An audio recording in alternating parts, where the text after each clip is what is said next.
Whakataka tō peke e ki he tau au sia mai ai e whiawhi whakoloa koen.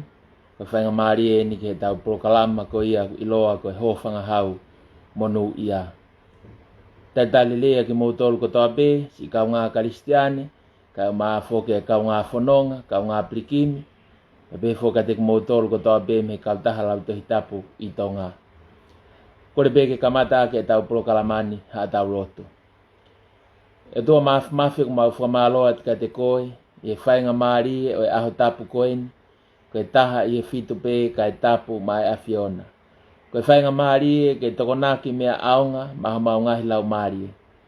Mau hanga atu ka te koe, o kore ai to koni mo te taki aho lau maari maoni oni, ka whetau lalo ka ke haa erea aho mau loto mo mau ngahi whakau kau. Pea tuka tua ke ongo maari e atu ai tala fungani, o e hoa koeni. Ka te kinau tolu ko toa pēo ku mea mai, ki he laivi koeni, pēa mo e video koeni, ke whakaaonga ho wholofola, ki ho mau loto, pēa mo mau lau maari. Tāpi kina mai ki mau toruni ko toa pē, i he wafa sisu kalaisko alo, ko mau whamo ui. Amen. Ia e whawhitai lahi ke tali lea ki mau tolu ko toa pē, mo mea mai tau kau whataha i he aho whakoloa koe ni. Ko e prokalama koe ni, o ko ia whiawhia lahi ke tau kamata i he sāpate koe ni, e tau whanonga, i he ngahi tala noa ko ia o e palahame. A ia te tau whanonga ai i he tohi CNC, i he tala noa ko ia o e palahame. Ko hi ke tau whanonga whakataha i pē, mo wakai koe haa ai whelave i a e palahame, pia mo tala noa ko ia e whaahita u e le ni ti. Paku ia e whakawhea tika te kumotolu ko toa pe, te mo kau mai, ke whanonga pirikimi ko ia te tau whai, pia mo e palame, pe ko e palahame, i he tohi CNC, i he ngahi aho ko ia ka hoko mai. Aia ku ia e whaamo, e lotu ki ai ke tau kau whataha i he e whiawhi sāpate, pe tāna ke atu ki ai i he whanonga ko ia o e tau ako tohi tapu, i he tohi CNC, tāna ke atu ki ai pea mo e whiawhi toa pule lulu, ai whanonga i he resoni koeni me talanoa koeni o e palahame. Pea whafuafua ki he sāpate ko ia o e toi tuu, te tawa uai ki he whakaosinga ko ia o e talanoa ki a e palahame. Ka i he whainga maali e koe ni, whaamu ke tau wakai ki he wholofola, ke senesi wahe taha ua me wahe taha tolu, a manaki ke whai ai ai tau wako tohi tapu o e whiawhini. Ko ia ko atu ai whaafe ka pau gai ha mou tohi tapu, whainga maali e, ke tau kau whataha, yono mui mui i ai talanoa maali e koe ni o e palahame. Senesi wahe taha ua me wahe taha tolu, ka wahe taha ua vesi uluaki.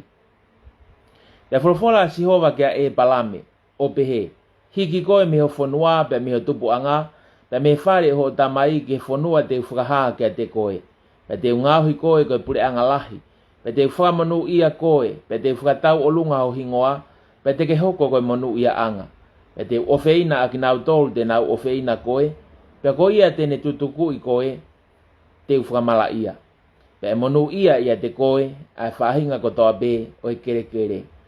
Pea hikia e palame o hange koe wholofola a sihowa ki a te ia, pea ne alu mo ia alote, pea na e whiunga a e palame, mo e tau e fitungo fulu, mo e tau e nima, i ene mahu i mei kālana. Pea ave e palame a seelai ko hono waifi, mo lote koe foha a hono toko ua, pea mo e koloa nai anau tolu, mo e kakai ko nau mau i kālana. Pea nau alu atu ko e nau o ke whanua ko ke nani. Pea nau au sia ai whanua ko ke nani. Pea whai atu a e palame i e whanua, o au ke wheitu o si kemi, o au ke fu oke o more. Pea ko haa ke nani na i e whanua i he kuonga ko ia.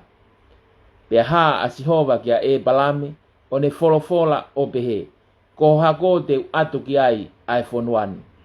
Pea ne langa i he potu ko ia ha o rita kia sihova, aia ne haa kia te ia.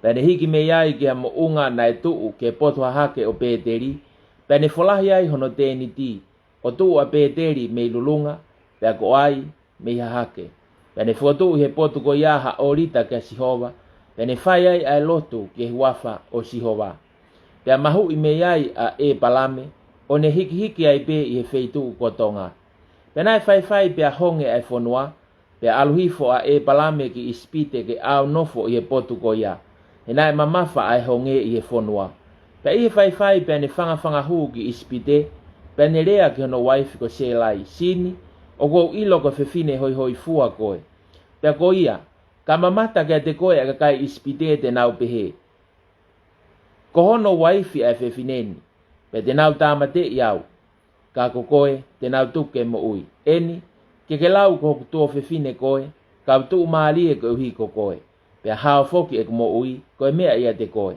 pea i he fai pea hu a Palame ki ispite na e wakai e kakai ispite ke fefine o kune hoi fua au pita na e mamata foki ka te ia ai hou eki a felo pea nau viki ia ki a felo pea na e omi ai fefine ki e fare o felo pea ne fai ofa ki a Palame ko uhi ko fefine pea ne mau sipi ai mo i pulu ka e uma a e whanga asi tangata mo hakau tamau eki mo hakau kaunanga mo i whanga asi fefine mo i whanga kāmeri kana e tā i e Sihova a felo aki a ngahi tau te alahi pe foki mohono api koe mea ia se lai koe waifi o Palame pea ui e felo a Palame o ne mea ki ai koe ha ko ke whai pehe ai ka te au koe ha na e kai te ke tala ai ka te au koho waifi ia koe ha na ke pehe ai koho kutua fefine ia kau to'o ia mo ku waifi pea ko eni ko waifi ena to'o pea ke alu pea whai e felo ene tutu ni ki ha tangata ia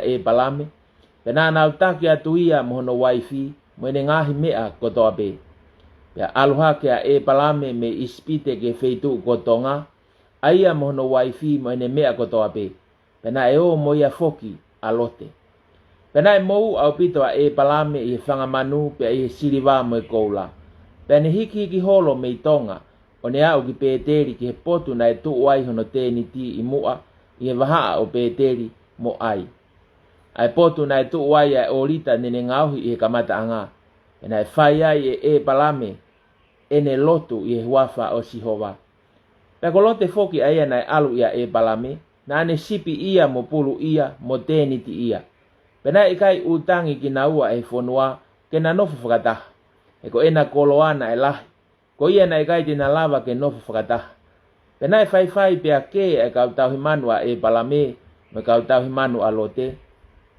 ko haa ke nani foki mo haa pelis na e nofo i he fonua i he kuonga ko ia pea lea Palame ki a lote oua na atake ki taua pe koe ta kautau himanu he kuta kāinga i kai ko ena ai fonua ko toa ke whai te liha ki ai ta maa vai mua mo au ka pau te ke whakatoo he makoe pea u whakatoo matau au pea ka pau te ke whakatoo matau pea u whakatoo hema pea tangaki hake alote o ne wakai ke sia kare o soa tani o whakapehe atu ki soa tā o ku mohu vai hono kotoa ko te eki mau e Sihova a soa toma mo komola iyo nai hange koe ngowe tapu a Sihova pe hange koe fonua ko ispite pea fili e lote mo ona ai sia kare o soa tani pea nai hiki a lote ki hahake ona mawai ko Palame na ane nofo i he fonua ko kenani ka nofo a lote i he ngahi kolo o sia kare pea ne hiki ki te niti o au ki Sodoma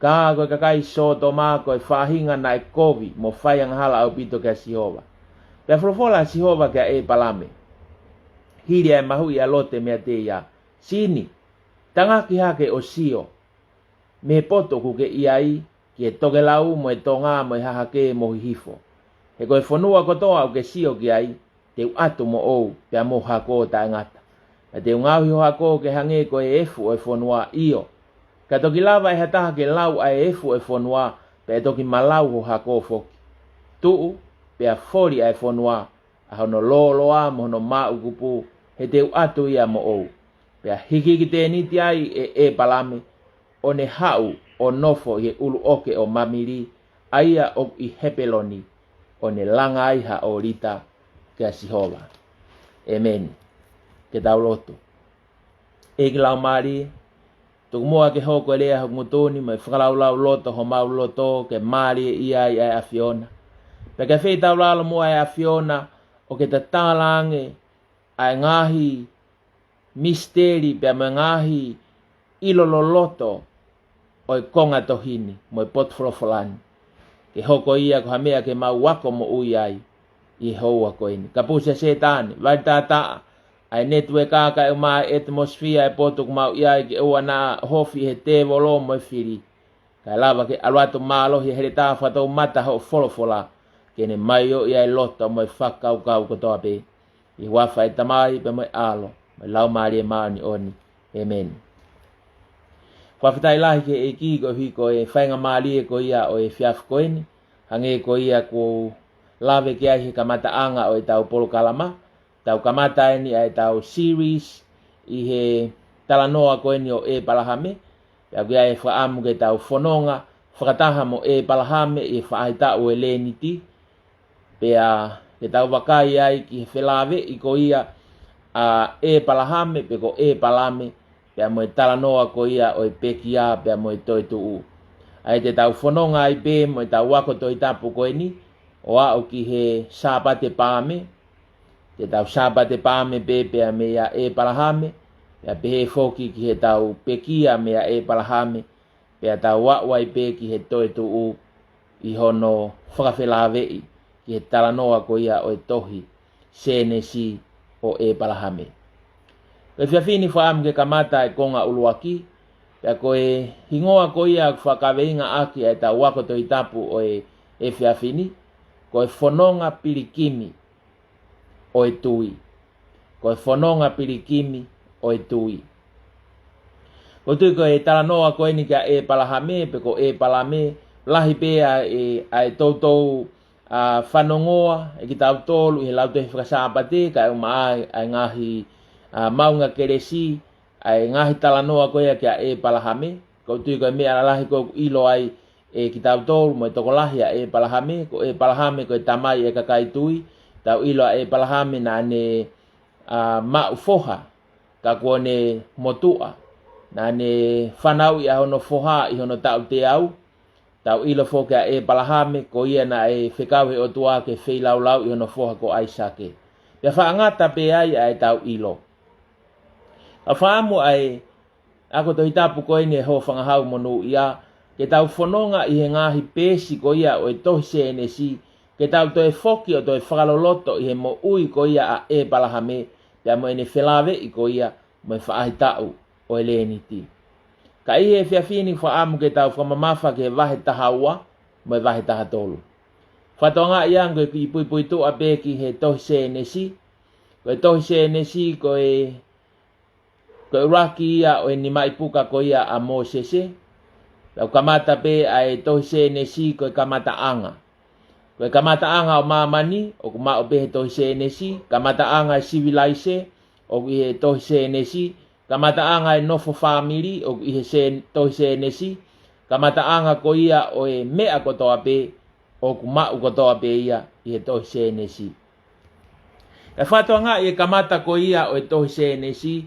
O kutau kamata i he wakai ai wholofola ki he kamata anga ko ia o e universi pe ko e kamata anga o mamani. O kutala noa whakaluku fua. O kutala noa ki a atama mo iwi ko e raki tangata ia mo e raki whewhine. Pe hoko ai na tō ko ia i he ngāwe e ngata ka pusi ai ki naua me ngowe i teni i he senesi wahe tolu. Wao mai ke senesi wahe whaa. Kutala noa ke kamata ke tupulaki e whahinga e tangata. Pe a whanonga mai ai ngai hako e tangata. O au mai ki he wahe whaa vesi wao no. Tala noa lewa ki a na iai e foha o atama mo iwi ko seti. Pea ko e taimi ko e na e whanau ia seti na e kamata ai ai ui ke wafa sihova. Senesi wahe ni mau tala noa ki e toyo hoko.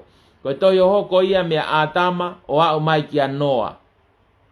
Hiki rewa e tala noa pe me tala noa e kamata anga mo mamani o whakate fito beke ki whamiri ko ia o noa. Tokua ko noa bena e anga tonu ke sihova pe ko noa bena e hao he lo maki. Senesi wahe ono wahe fito wahe walu wahe hiva tala noa ko toa ia ki a noa i ene whanonga ko ia pe mo o tua.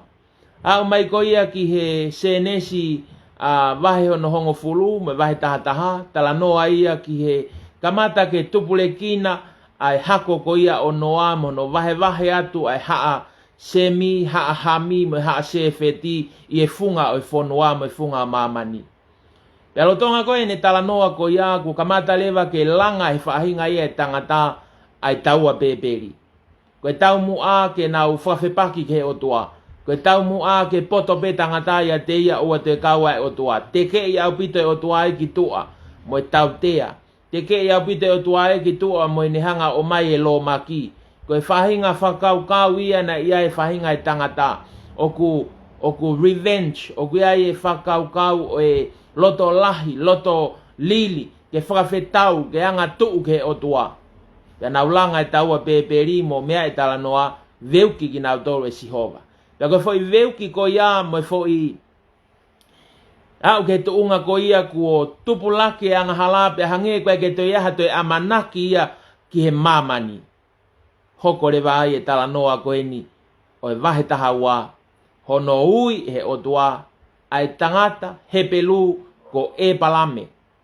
Kene hiki pia mihono kolo tupuanga ki e fonua ko ia ko palomesi e o tua ke oange mo ona. Ai hange ko ia mo mea i ko ke nania. Kak maari e koe tala noa ai folofola ka inga. Na e pau ke hiki a e palame ia pia mei ua e kaukaritia. Ko feitu koe na e nofo ai a e palame pe tupu hake ai ko feitu hi tenia na nau lotu hi teni na nau lotu tamapua na kai ke nau ilo ki nau tolu e ka sihova pe hoko mai ko ia ai ui ai otua pe paureva ke hiki a e palame fatonga yange lotonga pe tala noa whakaluk fua e tohi se nesi hange rewa aku hiki mai rewa e whakamama whaa ia ke ki family ko ia o e palame pe kono mari ko se lai. Hange oku zoom in mai leva ai tala noa ia koe tohi tapu ke nofo pe i he ki family hepelu koe ni. Pe kua whiri he o toa ki family hepelu koe ni ke waka mai ai ai ne tāpu aki mo ne whakamonu ia a mamani ko toa pe mo e whakamo ui o mamani e fau ko toa mai. I he hako pe mo e family o e tangata koe ni ko e palahame. Pe ko e palame. Uinga ko ia o e palame ko e tupu anga aku eiki. Te tau toki hoko ate ngahi wahe koe ki mui he taimi koe na eli liwai ke e palahame. Ka tu ke tau whanonga pe whakataha pe amoe reso ni i hingoa e palame. Talamai he wholofolana e whai ai ui koe ne o tua ke e palame koe whai tutu uni koe koe whai whekau koe ne talange ke hiki. Hiki me ho whanua tupu anga. Hiki me he whare ho tamai.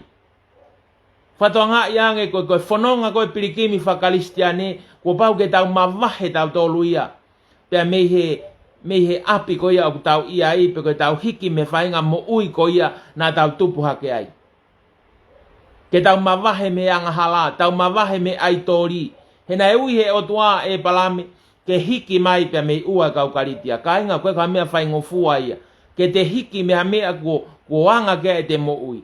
Tala mai koe ta ue ni ai fitungo furu tupu, ai tupu hake a e palame i ua e kaukariti apea kuo anga maheni ia ki he ngahi tuk whakaholo ko ia o i whanua ko ia. Kana e hoko e uia e otua.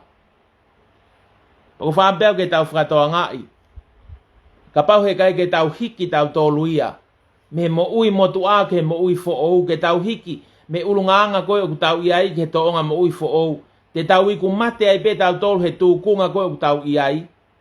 O tau whakaofa ai pe. Whambe ka inga ke tau whatoanga i e wahe taha. Whaosi koe wahe taha o tala mai. Na nau hiki pia mei ua o e kaukaritia. Me whamatala le vai ki a tela. Ko tela koe tamai ia a e palahame.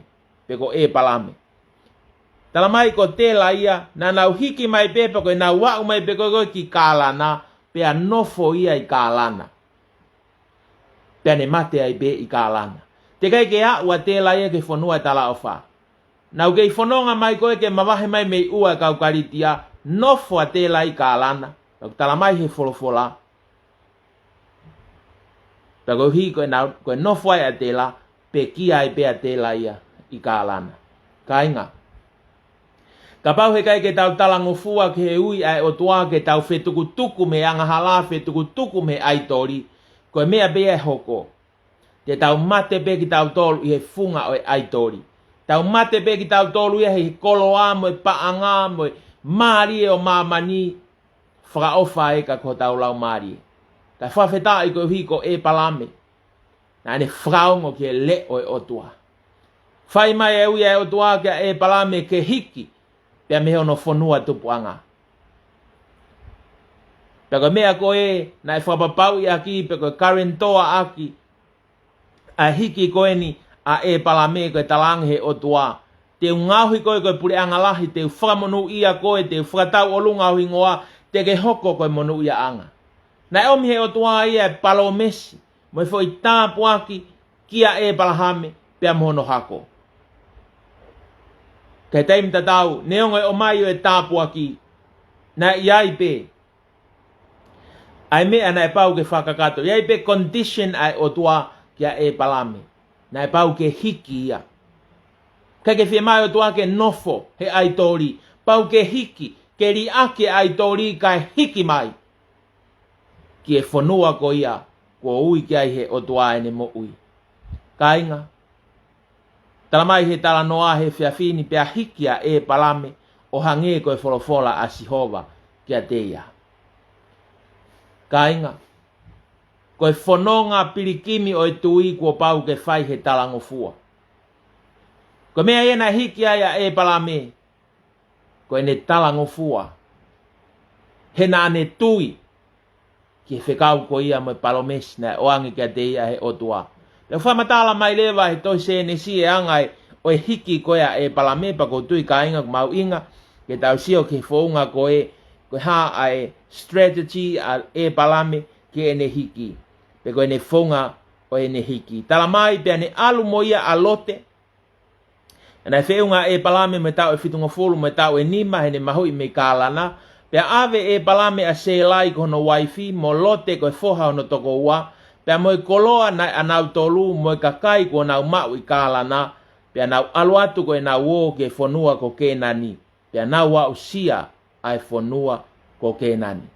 Whatonga i ka inga o ku whaka ma opo opo e palame a hono loto whare. Whatonga i koe ui koe nea o tua koe ui kia e palame ke hiki. Pea mei ua kau karitia. O kai koe mawahe pe mei ua pea fie maari e o sai koe ke ute aitori au i kai koe whanonga ke au. O ai nofo i kālana. You are not called for kālana. You are called for kenani. Koe lelei taha pe. Koe ke fie mai o tua e ke tau settle ki he lelei. No. Nofo ki he lelei taha. Koe hika taim lahe tau whanonga te tau. Mawahe mai pe o sai pe koe ko o sfagatomala o staria si isu. Ko pepe whakalau maari e tukwai peke o pepe o mate pepe o alukilangi. I kai, o whea mau ia ka inga ke tupu laki e tau mui whakaristiane. O wai fu pepe whakalau maari e o loloa. Hiki koine na e whai, mawahe pe mei ua ki kālana. Pea mahino pe ia kia e palame koe whanonga koe whanonga pirikimi. Heka ke whai ha nofo ia i kālana. That's not the place. That is not the destination. Koe whanonga ia ki whe. Ki ke nani. La koe whaunga koe o ku whai aki a hikia e palame koe alu me whamiri. O kune ave a sela, kune ave a lote, o kune ave ne kau tamau eki me kau kaunanga, ave e pe mo koloa. Ka inga koe anga ia mo i whakaristiane o pehe. Koe taimi ko tau taria e ko sisu kalaisi ko pau ke whetuku tuku kotoa. Ko pau ke tau ave Aho tau ngai family, ave mo whanau, ave mo family, ave pe me ngawe anga, ave pe me koloa ku te mau, ave ki whe, ave ke a sisu kalaisi. Whetuku tuku ke eiko sisu kalaisi, whetuku tuku ke pure anga ko he wani. Maalia pite whanonga e aho ni, tala mai, a si whanonga koe nu whai e palame. Whetuku tuku kotoa, kai ke toi nofo hataha, alu katoa. Pako tui koe whakaamu ia e lockdown ni koe ni pia moe fu taimi whainga taa koe nuk tau fōwai koe whainga maali e nuk o mai he otua ko tau ngai family. ngai tamai ngai fae tali ai ui ai eiki keha hiki mavahe o tau ngai roto whare me aitori mavahe me o tua ake paanga mavahe me o tua ake mawhai pia me ngahi langi e mamani koe ni tau mavahe mai me he ua e kau karitia pia ua te tau wau mai ki kālana pia tau nofo ai tau whatonga i koe tāpua ki ia koe tō taha pe wau ki ke nani o kai ke whai ha monu ia i kālana pia o kai ke whai monu ia i ua e kau karitia he koe monu ia koe tō taha pe wau ki ke nani tau tō konga lalahi pe e tau le soni koe hui koe tau whaam ke tau wau sia e whekau hoko atu e tala noa o tala mai he na wau pe koe ki ke nani kuto e haa mai a Sihova.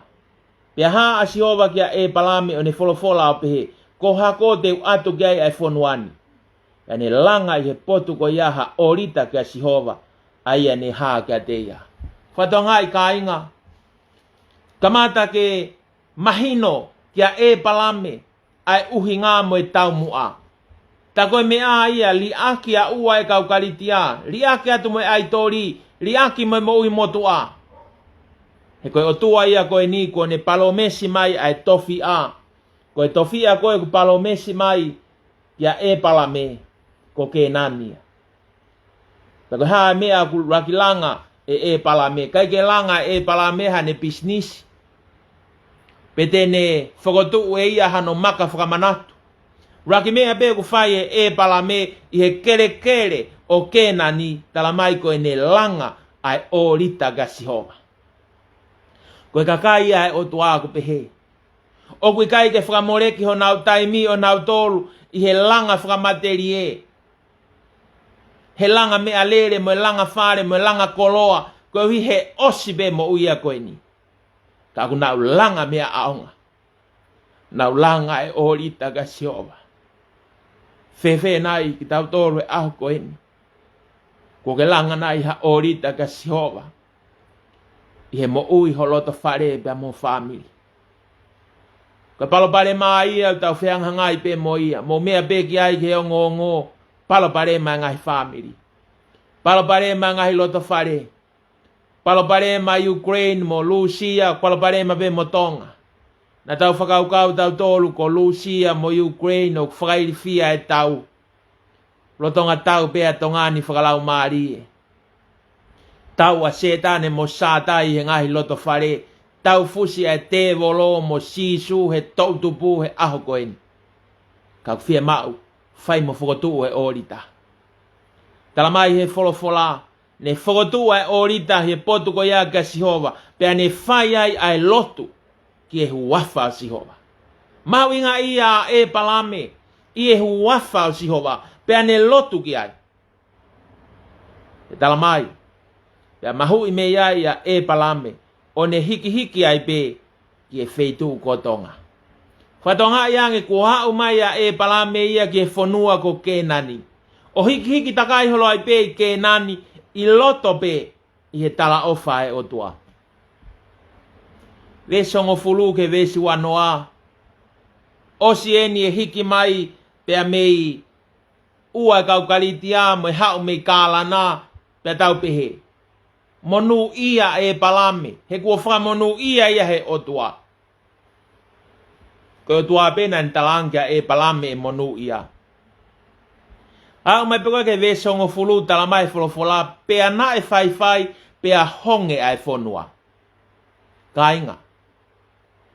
Ko tui pe te tau whehu ia. Ko osi e talange e monu ia pea tāpua ki hono hako. Ka koe nā ku honge ia. Ton peke toi whakaukaua e palame na ku whihala ki ko ai palomesi na ku sai ke toi takai e tēni tīpea veteki mo ori tākai toi foki pe ia ki ua. He nai sai ange pe ne mo ui anai ua. Koe anga ia whakaukau ai tangata he tau wakai hifo ke resoni. Tala mai toi ma mawha ange honge. Tala mai na e toi whainga ta ange ai nofo ia he whonua. Kainga. O pehe e whanonga pirikimi e tau mo ui whakalistiani. O pau peke anga i whainga ta ai te tau whaumoi. Ko e palame tonu eni, e palame tere eni na e palomesi ka he o tuae ngahi tāpua ki me ngai monu ia. Na e pau peke whau ia he honge. Pau peke whau ia he honge, honge pe koe a mamani, honge ta tau pe hoko kia e palame. Ta kono makehe anga. He koe o tua. Na e whalala kia ia e palame. Hoko mai pe honge pe mahino kia e palame. Ko pau ke nao naua mohono waifi a selai o kumi tokoni ke whanua ko ispite. Yak tala mai tala noa ko na watu ko ia. Pia whai ai e palame ai tala koe ni kia selai. Ouai ui koe ko hoku waifi ka e ui pe koe tua whewhine. Ko hui ko ili fia pea e palame na whai pea more ene mo ui. Hanau hanga tāmate ia. Kanau mau e nau tolua selai. Kainga. Whakatontonu mai he otua ia a e palame. Valoki ia whelo. Pe kai ngata i tau te ai e si hova whelo. Ko hui na nau ave e nau tolua selai. Whakatontonu mai he otua e whihalaki ko ia i he resoni. E palame o selai ia ko ho waifi. Whatoa ngā i e hiki ko ia ku whai ku haua e palame mo selai pia mei ua e kau karitia ka ku teki ai ke mawahe. Teki ai ke matanga ai ulungaanga mo e tō onga. Whaka ua o e kau karitia pea mea e palame mo selai. Koe loi mo e kākā koe natula ia e tangata. Ka tau pehe koe ki loi whaka mo ui. Tokua koe ai pe koe whingā ke kehe peke mo ui. Whamahine o tuai honi kai. Koe monu ia, tangata koe oku monu ia, whewhine koe oku monu ia, o kai ke loi ia. O kai ke loi ia ke mo ui. Koe uhinga he ko au ia te whaka mo ui. Ko au ia te uhanga whakahauwhi. Mari e tala noa. Lolo tonga pea e honge ai whonua. Ku hanga e sihova o tāpu e kina a e palame mo selai. Tāpu e kina mea whelo koe tu ispite. He ku tala mai, nana foki mai, nana mau, ai ngahi koloa lahi. Mea whelo. Na mau sipi, mau moe pulu, mau moe asi tangata, moe kauta mau eki, moe kau nanga, moe whanga asi whewhine, moe whanga kāmeri. Koe ngahi tū maari o ispite, na e whaki ia e otua, kia e palame. Koe mea pena e whemau kia e palame, whaitotonu. Oua e kākā. E palame, whalala, kia sihova, ta tau ai pe ia. Pe kutala mai koe nuku honge whonua. Whalala pe. He koe otua ia kui kai loi ene palomesi. Pe kutala mai. Toki ilo e whelo pe ane uia e palame. O ne eke ki ai koe hāku ke whai pehe ai. Koe hāna kai ke tala mai ai. Koe whewhineni koho waifi. Whatonga e maali e koe otua. Te tau whenga tau tolu ke tanu, tau whenga tau tolu ia ke ufi e mo oni, pe whenga mamani ke tanu ke puri, oua e whamatalai, oua e aia ke ase tō taha ko ia, tuku pe ke puri ia. Toi o tua ia kai ke pehe. Hanga o tua ia whakae ai mo oni. Ne whakae ai mo oni he loto whare o ispite. Koe kamata eni e whakamonu ia e sihova. A e palame. Mana tui koe mea ena e talange. Te ungahui koe pure anga lahi pa te whakamonu ia koe. Ka ki tangata e koe ni ko e palame mo selai tae iloa. Aho ni kua na tala noa mo e tui o ispite. Toki alua mo se ia ki a whelo. Toki alu mo sio sifa ia ki a felo, ki mui. Raki fe tau laki a e palame ia mo felo. Koe fe tau laki koe ahoni. Koe fe tau laki he lolotonga e honge. Toki hoko mai e honge kuonga o sio sifa. Na o si honge be kuonga ia o ene kui ko e palame mo se lai. Kainga. Pei pe taimi tau fōwai ngai whaingata hange koe ni koe COVID tahi wā. Pei pe ngai taimi whaingata pehe ni au kamata ke tau wheu ia. Ko whē ko ai palomesia e o tua, ko whē ko ai tala ofa e o tua. Koe whrotolahi aho ni. Piki ma, ki ho tui. Ko whē ko ai o tua na ne palomesi mai monu ia koe ni ko wau mai au kua honge. Hoko mai au kua COVID tahi wā, ko whē o tua. Koe tari ki ai. O ku ngāu e pēa e o tua. Io, pēa naa mo e whaingata a. O ku furihi e o tua e whaingata a. Ke hoko koe tāpuaki. Mea ia ku inasia ia e palame aho ni. Koe whakaukau koe a e palame mo se lai. Ki mua pēna alu ki ispitena whakaukau mate. Whakaukau mate a e palame. Nā whai pēa tāmate iau he kau ispite. Kana e whakaukau whakamo ui e o tua ia. No. Oku newa ia ke mate koe e palame u te kai ke au ke tala ofa. Whanonga pe. Alu pe ki ispite. Pea kua au. Ki a whelo. Pea moe whare o wheloi ispite katoa. Kua nau ilo. O viai ha tangata. Whaito tonu. Ko e palame. Kua nau ilo o viai ha whewhine. Monu ia. Whewhine hoi hoi fua ko se lai. Koe maari e ia. Koe tau whanonga he kuonga e honge mo e whaingata a. Honge a mamani. Kau kai ke pūri ai. Ai kakai ai otua. Hange ku hoko e whaingata ai ke toi ulo kakaha ai. Ai whanau ai otua. Toi ngingilange asi ai whanau ai otua. Te hoko pe honge koe whainga maari e. Ke whae ai e sihova. Koe whainga otua whee ia. Kia e palame. Tok sio rewa e palame aho no ilo. Tā koe otuani. Koe otua whakairi fia atu. A ene tāpua ki mo ene whakamonu ia. Au mai ke wahe taha tolu ka inga. Pea aluha kea e palame. Me ispite ke feitu kotonga. Aia mono waifi mo ene mea kotoape. Pea na e o mo ia foki alote. Pea na e mou au pitoa e palame i e whangamanu pea i e siriwa mo i koula. Ka inga. Hawa e palame koe mei ua mo kālana. Nai kai ke fulahi e ne koloa ana ia.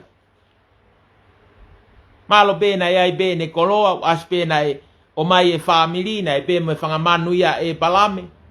Kai osi koe honge. Mo na alu ki ispite.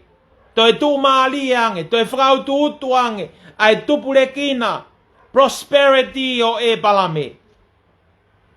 Taimita tau. I he tupu ko ia. Ai monu ia mo e tāpua ki whakamateri e koe ni o e palame. Kamata ke iai e ki palo palema. He loto whare. Whehangahanga ia e palame mo lote. A lote ko hono toto mo hono kainga ofi. Ha mea whaia e tō ke he. Tō ke he koloa. He pulu. Mo e sipi. Kamata ke whaia e. Whelau waki ia. Ai kau tauhi manua e palame me kau tauhi manua lote. Maari e lea kok whaia e palame ki a lote. Tānge e palame. Oua nā ta kē ki taua piko ta kau tauhi manu. He kuta kāinga. Ko tui pēnā e ongo kia e palame. Koe talu e se nau hiki mai mei ua e kau kariti a. Nau hau mei kālana. Moe kei efi ai pēa lote. Nau wau mai ke whanua e tala o wha langa e orita. Na iai pēa lote. Sio tonu a lote. Mamata tonu a lote. he lotu mo tui o tua e palame. Ko ia honi. Ko hange ko hoko e koloa.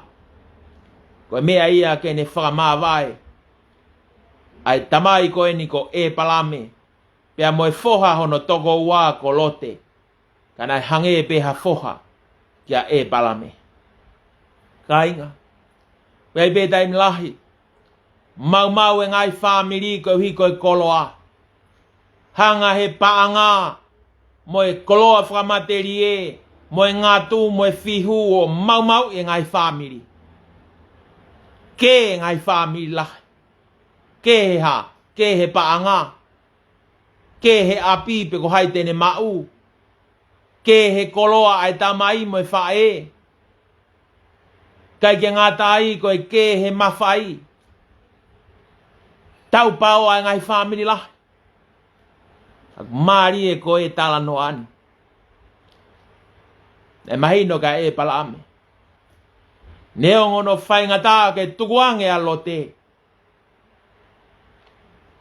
E nai hoko pe a lote o hange pe hano foha. Ka koe a honi. Mahino ka e palame ko pau ke whiri a lote. Tange pe e palame lote. Sayange pe ta mawai. Ko wike oua na take. He kuta kainga. Koe kakaia e o tuao kai ke nau ke. O ke whalatolahi a honi kau ngā kalistiane. Koe kau kalistiane o koe kai to tonu ke nau ke. Palopale mai a honi lahi au pito e ke. Pe tok whatotolo hake ki mui koe kau lotu e ni aku ke. Kei pe taimu tau tae fia maali ai. Vete, kore whamure mole ke tō taha koe te mamahi ai. Pe hoko a te whanonga. Oua e nofo tau whihia. He koe ke pehe mou ia kalistiane. Koe mou ia kalistiane ia o whatupu merino. Mahalo pena iaha mea na te whai kehe ai muhataha. Osi pe ko ia whi whakamore more aki vete ke o tua hoko atu e whanonga. Ka wai koha mea ia ke whai a halongo a. Pepe e palame a honi. He kai ke hoko e sipi mo e pulu mo e koloa. Ke mau ai hota waha. He kai hoko ai ngahi koloa mamani ke ne vai tua ai merino e whamiri. Fefe o tau ngahi loto whare he ahoni. Mea ia ulahi ai e longoa a he ahoni koe longoa he koloa. Ka koe haa koe ai mahu inga e koloa ke mahu inga e merino. Koe haa hono aonga e paanga lahi mo e tuu maari e ki e feofu o whanu. Moni pe poto ia ko Solomone. Og le lei hake. Ai kai hamu. O kiki ake ai feofu o whani. I he kina umu. Kai kiki ake ai whekei. Ahoni. Kai ke toi siwa e palame ia ki mui. Ke toi whaiha tala noa atu ki a lote. Malo mo au hono o mai ko he nai mate ho tamai i kai. Tau tui ka pau. Ko e palahame ko ha motua tonga hufanga whakatapu. Ko osi fuoloa. Lere atu e tafulu. Ki a lote osi. Taaki atu me whamiri o lote. Ene tamai ko mate pea ko ha. Pe ko fe ene whae i kai. Watongai ko kehe ia ki tau tolu kau tonga. Mato e matakari pe mea e palame. Ma kehe ko e palame. Na e sio a e palame ia. Ki e koloa whakalau maari. Neongo ne koloa ia. Ka koe ahoni. Koe sivi eni o e palame. Pe whoke toko lahina e tok sivi pea e palame. I hono ai koe ke whei lau ia aisake. I kai. Mahalo pe koe tumu ia e sivi o e palahame. Koe sivi eni o e palahame na e kamata pe. Koe ne au pe ke whonua e tala o wha kamata e sivi. Sivi uluaki pe honge whonua. Sivi hono wā pe eni tu maari e whonua. Patonga i ka inga maari e tala noa e ahoni. I he taimi o tau masiva ai, o ku sivi tau tolpe te tau kei, whakawheta i peke o tua mo tala e mooni. Neongo ko ha mea ia ke moria e tau mo ui. I he taimi e tu maari e to e sivi i pe e tau mo ui, pe te tau whanalaka koa ke o tua, o kei merino pe mo o whani, o oua e ke he sio ke paanga mo koloa. Whiri a lote. Marie ko e fili alote. Sio pe alote ia sio fai ngofua. Sio tu Marie, sio paanga, sio koloa. Sio ata alote ia ke ki fei tu ko ni ko soa. Ya ko soa ia ku hanga lele ia tu pe ki so toma. Fili le alote ia ki soa. Pe he tof pe tau mo ui tau hange tof pe kolote.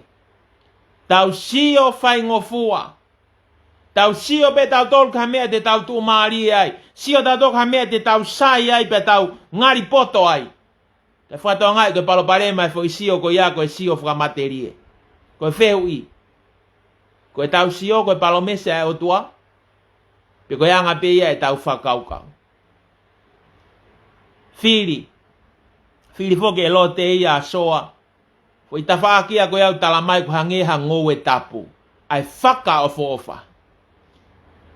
E toki tuku mai lewa e toe ngā fili. O e whonua. Ke si alu kia ia e palame. Ka inga ko mea Marie ko whatonga i he leso ni. Te he vesi taha wa. Ko e palame na ane nofo i e whonua ko kenani. Kaka nofo alote i e ngahi kolo e siakare. Pene hiki te niti o au ki sotoma. Teke Marie talanoa. Nofo pea e palame ia i kenani. Kai ke toi hiki ia.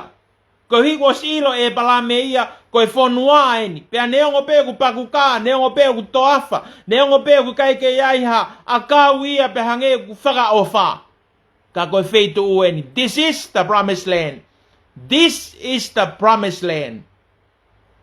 Ka ke sio ka alote. Sio alote ia ke whainga Marie. Lahi pe ka ia ku nau sio whainga Marie he lotu. Waka ake lotu ko ha mea ia ke tau tāpuaki. Ko ha mea ia ke tau monu ia ai. Whakatokanga koe aho ni tokanga. Ho fili whaingo fua, pea mo fili koloa whakamaterie. Na ko ha mea ia teke ikua i ki sotoma. Seo ke fili koe ni alote. Fili ia ke ngahi kolo e siakare. Pea toki hiki ai. Hiki ai alote. O si atu e mahina hiki. O si atu e mahina hiki. Fai pe hiki tēni ti kua nofo mai ai sotoma. Tala mai ko sotoma ko e kolo anga hala. Wrong place. O kui kai ke ui ko he otua ke nofo sotoma.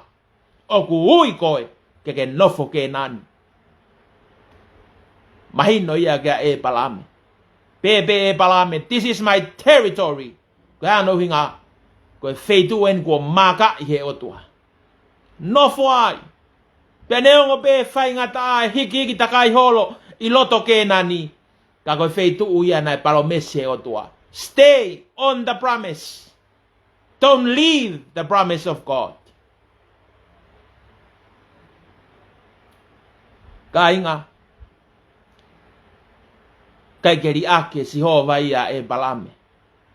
Hange gopsi i whakaofa e palame. Ko ha walote ia o fili e lelei. Ko e toe ngape. Ko e Marie ko e tala noa. Ko e kakai ko e o tuau kai keri aki e si hova. Tala mai e folofola. Osi ko e a e fili alote. Pea folofola si hova kia e palame. Hiri ai mahu ia lote mea te ia. Sini. Tanga kia ke o sio me poto ke ia i. Ke toke lau mo e tonga. Mo hahake mo hifo. He koe whanua kotoa o ke sio kia i. Te atu mo ou. Pea mo hako tae ngata. Kainga. Ke whamahino pe siova kia e palame. O kui kai ke te fito. E ku whakamonu ia aku ia. I he materie. He koe whake taim lahi tau sio ka ki whainga Marie pa te pehe eiki. Nā kusai ke ulere o no eiki. He koe lotu mo ngā ue. Te alu au eiki o no. Hiri ko iana o spalomes mai o tua. Tene o mai pe ia e paanga, tene o mai pe sirini. Lere kita o no. Te a osko ia. Te toki puta lotu ke o tua ke o mase niti ke tā ake no. Ka hiri ko iana e kai ke whakaongo koe ke eiki at the first place. Ke hange koe tala noa koe ni. Tala he o tua koe whonua e whai monu ia, lere pea lote ia. Au te sio koe ki ai, o kui kai peke ke au a lote ia. Kai peke au ia ke whakaukau a lote. O kui kai ke fie mau, ke tau o ki sotoma. He ko sotoma ia koe feitu kovi, feitu hala. O kui kai koe feitu ia tala ofa e o tua. Si lea pe o tua kia e palame.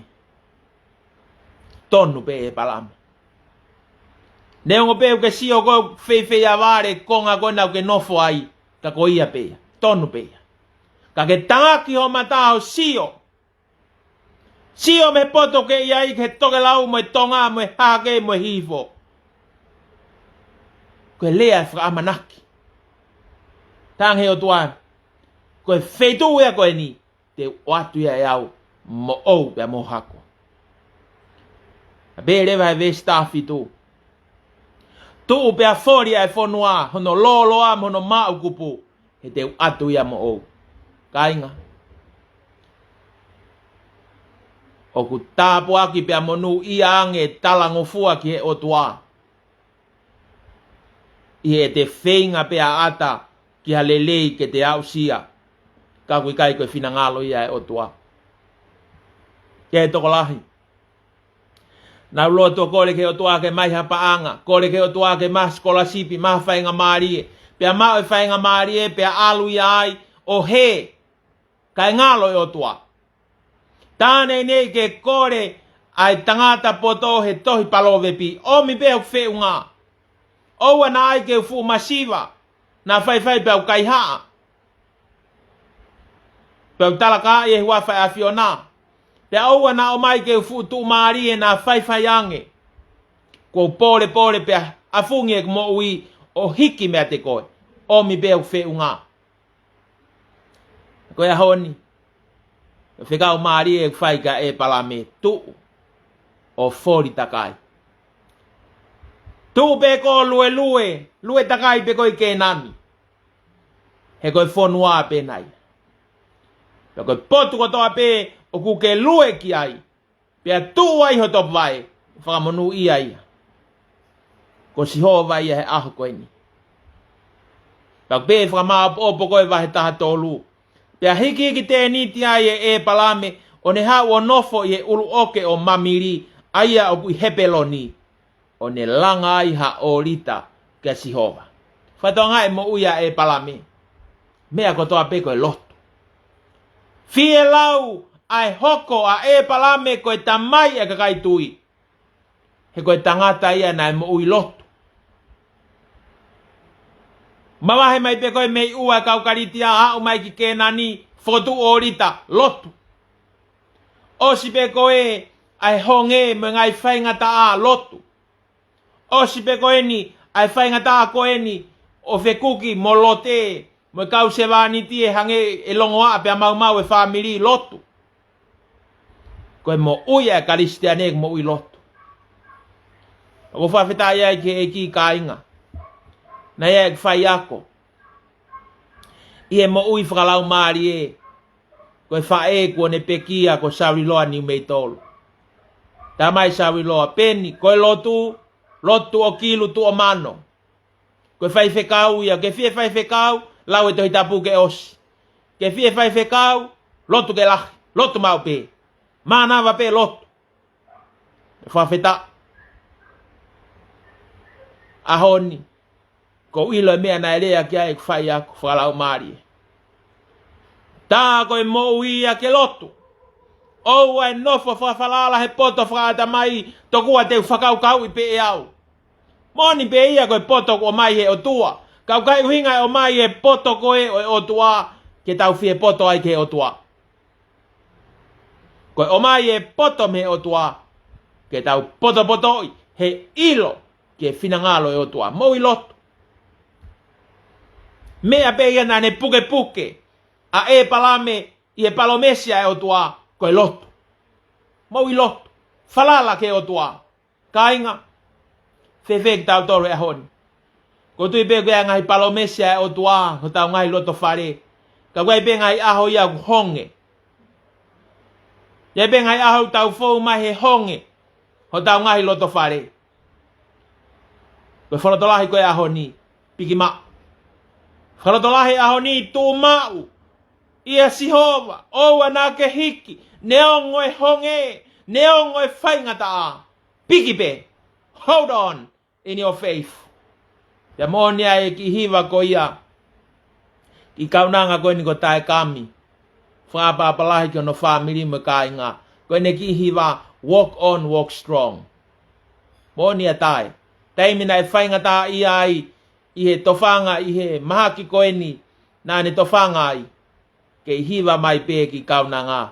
Walk on, walk strong. Koe ahoni. Mea tatau ia e palame mo se lai. Walk on, walk strong. Neongo e masiva. Neongo ia e ngai taimi e honge. Ka koe ke ri ake o tua e ne kakai. Mo mea i pe tala noa. Nai li liu. Li liu e honge. Oha tu mari. Alua tua e palame mo sela mo e loto si i. Mo e ilifia. Foki mai. Lailaione na amanaki. Lailaione na tui. Mari e kakaya e otua. Pau ke tau fau tau tore honge. Ke ha. Ke whakae ai e mafi e otua. Ke sio a felo. Pea sio a mamani katoa. He ko felo koe tu i e taim ko ia. Ofo a felo. Ki famili he pelu koeni. Nofo hiri hiki te niti. Anga fe. Ke ha mai ai otua o kau pea mo ki famili koeni. Ko palo mespea otua. Ko ia koe tene tapo ki koe te whamonu ia. Ko ia tene tutuku i koe te whamala ia. Ko mari e. Ni hanga e felo tapo ki ia e palame. Pena e monu ia i pea felo e aho ko ia. Pea mo e whanua ko ispite.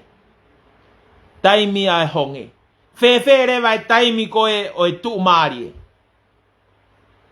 Raki paloparema pe te tau whianghangai mo ia koe ke. Ke he paanga, ke he koloa, ke he mawhai, ke he langi. Ko hai ok whahu, ko hai ok tuki mua, ko hai ok whewhkau pure, ko hai ok maolunga, ko hai ok ha moha, ko hai ok wako, ko hai ok toke tā, ko hai ok tau kei, lahi ene ngā ue mono poto, mono iwi. Kia e palame, i kai, ke tau ke tau to. Lote, he kai ke ta ke he kuta kā inga. Pako tui koe rea e ko mai ka te tau tōku au karistiane. Kau ngā karistiane, oua te tau ke, he ku tau kā inga. Tuku peke ke a mamani ia. He koe nānunga pe ia o i kai ke kā inga, koe ke pehe aho kotoa. Koe ka kai ai o toa, merino. Ko hai kune whaihanga au lelei tau fia pou ki ai. E koe whoka au karistiane toko lahi. O koe ke nau fia nau toru he tu maari e ho nau kau ngā api. Koe tala noa ia tu koe na e sai e polokalama a me ana e toko lahi. Pea pehere wa kau karistiane ni. Pe koe haho no fuoloa e. Sio ke loto kovi. I kai ke fia ke pou ke kau ngā karistiane. Ka pau lewa ku pehe ta mahino lewa o kui kai ko ha familia e palame. Mahalo ko ha famili are pea ia, koe koe famili ia. He pelu o sihova ku tā noa kai ahoni. Mami ngai tau pou. Ka koe hatau ne wha ngau ele lei, koe whai e wafa e ki tau pou ki ai.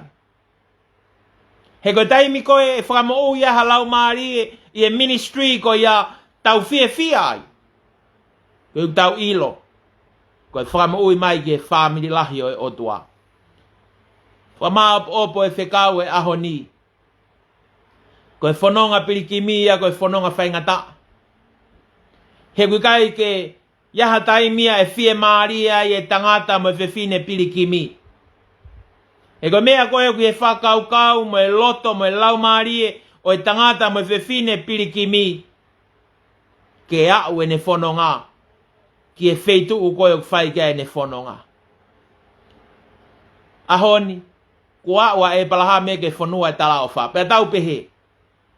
Koe ne au pe koe ki ke nani, o si e tala noa. kau kai pehe. E nai au mai a e palame ia ki e whanua o ke nani. E nai fie mau ia he o tua. Ke whai e ngā ue lahi ke mo ui a e palame. Ko hi o kai kai foi hiki pe me ua kau karitia mo kala nā pe a pehe kua saile. I kai. Fie mau e o tua ia ke develope mo ui a e palame. Fie mau e o tua ia ke langa e tui a e palame. Fie mau e o tua ia ke sivi e mo ui a e palame. Ko vi ke ha ke tupu a e palame. Ke ngata pe he tupu whakamaterie mo e tāpuak whakamaterie ka kua pau ke tupu whakalau maarie. Pe tau tari e ko sisu kalaisi. O kai ko e tari pe a sisu mo pau e makatu ngā pe a osi ai. O fie mau ia ke tupu e mo ui whakalau maarie. Fie mau ia ke au ke paptaiso e lau maarie maunioni. Ko wina afungi a taha pe sai pe ko ostari a sisu pau o whamo ui pe a whai akia. I kai. Ko e mo ui whakaristiane kua pau ke tupu. Pe a whakahau hao pe a whakamaoni oni e mo ui. Hange pe ko e palame. Ui kai ke au atu pe ki ke nani pe a osi lewa e tala noa ri aki ai e sihova. Sai malo ko ena ko ke huki ke nani osi e tala noa. I kai. Ui ngai huki ke nani ke whakatai pe mai ka te tau tolu. Ko e tau whanonga koe ke pureanga o he wani. Ko e hiki mai me moui motua ke moui fo'ou. Pea koe koe au mai pe ke moui fo'ou pe a fie maari ai. Kau fie mau ke a ewa whakaaho. I e ngahi moui ko ia. Ai moui o otua. I e masiwa falala ke otua. I e tū maari e falala ke otua. He koe whanonga pirikimi ia e karistiane. O falala kakato ki e otua. Tuke whaosi a ke tau. Ako e whiawhini. Ai himi ko eni, ni mange au mātaha. Te ulau atu hono ngahi vesi ke whakamā opo ki ai, ta wako tohi tapu o e whiawhini. E hoku kau ngā mamahia, kau pirikimi o ngosia i he whono ngani. Mou whakangalo ngalo si, ai kovi he mo uini, o hanga ki he langi. Koe toa whatangi e, masiva he whia maari, pea whonu ili whia. Mea ia na to whanga ia e palame. Masiva e whia maari e whonu ili whia. E whawhetai koe wholofola mai e o tua. Mo whakasio atu mo. He ku kite ai mo unga koe malolo ia. Koe mo unga he o tua na e tanuha ke talumua. He tui mafi ke tuai e ne kolohau. O huu ki ai e ne kautau o nofo maluai. Moni o whainga tā taha ke be ai hala. Hanga tā maki whau, ka mou to koni aki mua, ai tui ke mou otua, ko mou kapakau. Ka ngā mamahi mo e hau, ka osi lewa e tau te tau fuwhie fia. Te tau i hono tawha ki he taloni o e langi, o kau ngā hau mo ia. Pē lewa e ves whausi, ko e tui, te tau lawa ai tui me whakataki. Ko e maha fuia, kau fua kolosi peke au, e nau kalau ni kua pau, o iau, ai fia. Kainga, koe whai tā weni o e lēni ti. Na koe whakau koe lēni ti, koe tau mawahe me anga hala. Hiki mo e whariki me anga hala. Kono whakahoa koe ke tala noa o e palaha me, na e pau ke hiki mo e whariki me ua e kaukaritia. Pau ke mawahe mai a e palame me aitori, mawahe mai me lotu tamapua. Kife, mawahe mai ke finangalo sihowa. He koe monu ia mo e tāpua ki, koe te nofo tonu i e finangalo o e otua. Whawhea te whainga maari e koe ni koe whainga maari e ke tau lotu. Tau lotu ke otua ke ne whake ake, e tau ngahi mo ui whakalau maari e. Ke tau wau sia ho tau ngahi ke nani. Tau wau sia e ngahi tāpua ki ai otua. I he taimi o e honge. O tau monu ia. He tau kau mo sihova. I he taimi o e tu maari e. O tau monu ia. He tau kau mo sihova. Ke tau loto. E tua mafi. Ma whamalo at ka te koe he tala maali e mo e whekau o e whiawhinu. Tu ke tohi tongi ia ki ho mau loto mo ho mau lau maali e. Ke mau hiki. Pea me mo ui mo tu a ke mo ui fo o. Mau whetuku tuku. Pea me ngahi. Ai tori o e whanonga anga. Mau hiki pea ri aki ai hi teni ka mau nofo ke sihova. Ri aki ai mo ui o e anga hala ka mau whakatomala. Ko e whekau ia e leni ti. O te tau ai pe i he masiva mo tu umari. Kei tu mau pe ai mau mo ui. I ho ngahi palo mesi. A mo ni pe lau ia ai punake taha. Ke mau tu mau ho palo mesi. Standing on the promises that cannot fail. Ko mau kore ia e o tua. Taki a ho mau hala pe ke tofa e mau whanonga. Ka mau mui mui atu ke a Fiona. Tā pagi na mai ngai family ka toa pek mau kau whataha. Whapapau ia mau mo ui mau whanonga pirikimi. I he tui. Ke mau wau sia ho mau ke nani. Ko ke tala ofa ma ki mau tolo. Whafo mai a sisu kalais. Ko ia ku tui ke sisu. Pea whatamala pea tafoki he loto tui. Ne mau ai whamo ui. Whaau ngai koloa ai aho koe ni ka teki mau tolo ni kotoa. I wafa pe o sisu kalais ko alo. Ko mau whamo ui. Amen. Ko kresia e ki ko sisu kalais. O whalahi e toa ke tau tamai whio me lau maari e maa ni oni. Ke nof ia teki mau tolu ni kotoa pe. Pea ke whai pe o ta ngata. Amen.